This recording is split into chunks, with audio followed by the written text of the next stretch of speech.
Look at this boy next to me in my bedroom. It's Milo. Hello. Hello, Milo. What do you want from mommy today? He wants my food. You already got your food? Huh? Look at him. He's just like a old man. Are you an old man?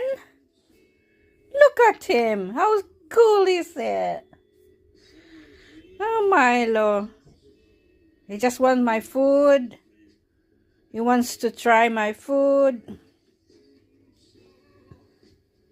Now,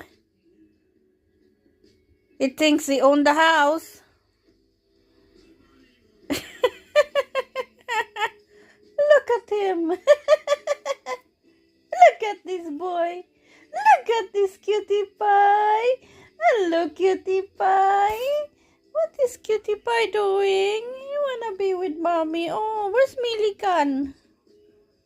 Oh, I'm feeling cold. I just need rest. You know. Look at this boy. What? Oh. I'm watching TV and he's watching TV too. Are you? Are you watching TV? He thinks that he understands. Milo. Where's my baby Milo? Look at him. Hello, Milo. Hello, Milo. Gusto niya yan. Pinigyan ko ng pagkain. Kasi pag kumakain ako, yung pusa ko,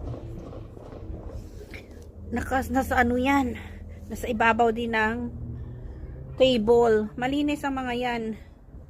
Malinis ang mga pusa. Kaya lang, ano talaga siya, malakas kumain. Ayan, oh.